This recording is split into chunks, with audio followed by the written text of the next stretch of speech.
Assalamualaikum warahmatullahi wabarakatuh. Perkenalkan, nama saya Gadi Dwi Santoso dengan NIM C1B018028. Baik, di sini saya akan menjelaskan atau mempresentasikan tentang metode penelitian, yaitu pedoman penulisan proposal bab 1 dan bab 2. Baik, langsung masuk ke bab 1, di mana bab 1 ini terdiri dari latar belakang masalah, yang kedua perumusan masalah, dan yang ketiga ada tujuan penelitian dan manfaat penelitian. Kita masuk ke latar belakang masalah, di mana latar belakang permasalahan merupakan penjelasan fenomena yang diamati dan menarik perhatian peneliti. Latar belakang penelitian apabila memungkinkan dapat didukung oleh data penunjang yang dapat digali dari berbagai sumber atau sumber utama dan sumber kedua seperti Biro Pusat Statistik, hasil penelitian terdahulu, jurnal, dan internet. Latar belakang penelitian membuat hasil penelitian terdahulu dari jurnal dengan menyebutkan sumber jurnal yang dipakai sebagai referensi. Apabila perusahaan sebagai sumber utama belum menyajikan laporan keuangan, misalnya rasio keuangan atau finansial rasio, maka dalam latar belakang penelitian disajikan minimal 3 periode atau tahun. Dalam latar belakang permasalahan, setidaknya mengandung unsur 5W plus 1H. Pada bagian akhir latar belakang diisi bagian permasalahan yang akan diteliti. Selanjutnya itu ada perumusan masalah, di mana perumusan masalah atau rumusan masalah disajikan secara singkat dalam bentuk kalimat tanya yang isinya mencerminkan adanya permasalahan yang perlu dipecahkan atau adanya permasalahan yang perlu atau untuk dijawab. Perumusan permasalahan merupakan inti penelitian sehingga bisa dipakai pertimbangan menyusun judul dan hipotesis.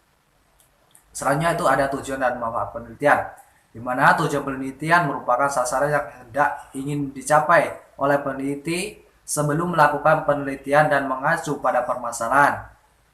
Berikut contoh cara pengungkapan tujuan penelitian yang umumnya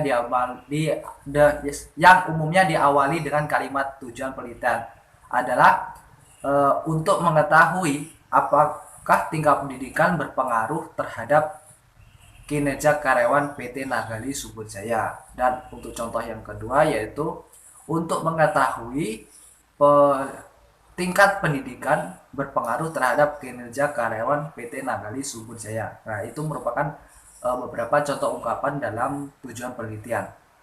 Nah, untuk manfaat atau kegunaan penelitian, kegunaannya yaitu kegunaan penelitian menguraikan kontribusi yang diharapkan dari hasil penelitian itu sendiri.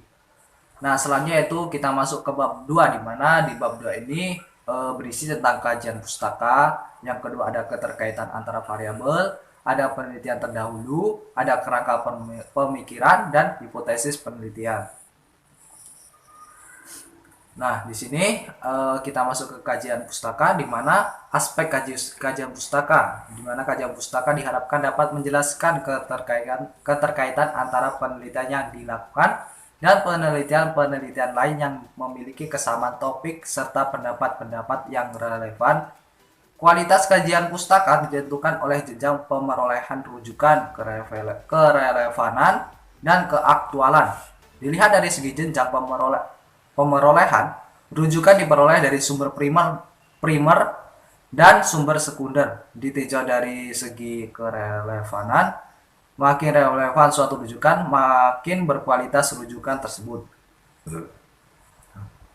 Begitu juga halnya dari segi keaktualan. Makin aktual suatu rujukan, makin berkualitas rujukan itu. Terkait dengan hal tersebut, peneliti dapat menggunakan pustaka sumber sekunder baik yang berbentuk artikel hasil penelitian, laporan penelitian maupun rujukan bukan hasil penelitian.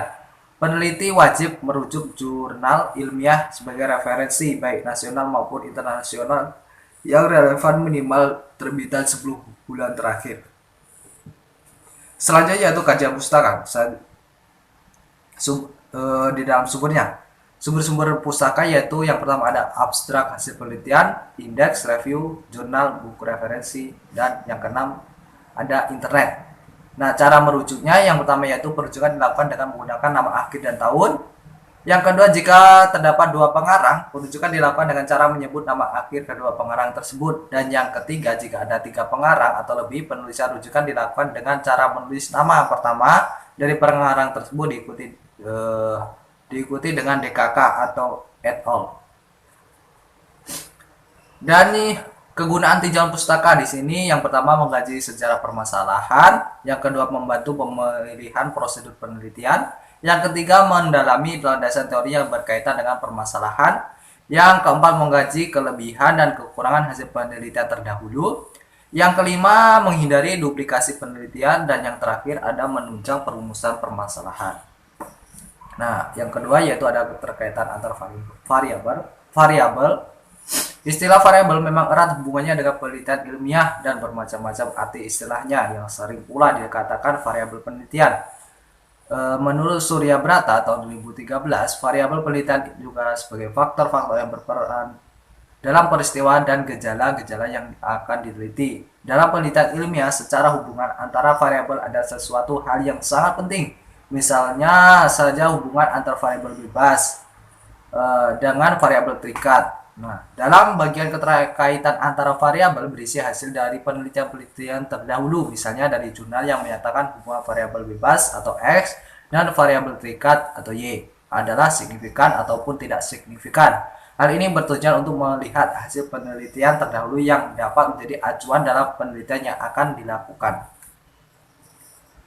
Nah, penelitian terdahulu. Penelitian terdahulu dicantumkan di dalam penelitian sebagai bentuk perbandingan penelitian yang dilakukan dengan peneliti yang telah ada sebelumnya. Ini dapat dilakukan apabila judul-judul penelitian yang telah dilakukan sebelumnya bersinggungan dengan judul penelitian yang Anda pilih. Ini akan membantu Anda membentuk dasar pijakan penelitian, di mana penelitian terdahulu akan memudahkan Anda untuk menentukan langkah-langkah yang sistematis untuk penyusunan penelitian dari segi teori dan konsep. Penelitian terdahulu dapat digunakan sebagai acuan atau referensi untuk memudahkan Anda membuat penelitian secara keseluruhan. Selanjutnya itu ada kerangka pemikiran, di mana kerangka berpikir atau pemikiran merupakan sebuah model atau juga gambaran yang berupa konsep yang di dalamnya itu menjelaskan mengenai suatu hubungan antara variabel yang satu dengan variabel yang lainnya. Berikut ini gambarnya, yaitu ada reward sebagai X1 ataupun ada punish ada X2, kinerja dan kinerja karyawan Y-nya. Berikut ya, ini adalah sebuah contoh dari kerangka pemikiran. Selanjutnya ada hipotesis penelitian, di mana hipotesis merupakan perumusan jawaban yang sifatnya sementara ataupun masih perkiraan terhadap masalah yang diteliti dan sekaligus menjadi petunjuk untuk mencari jawaban sebenarnya.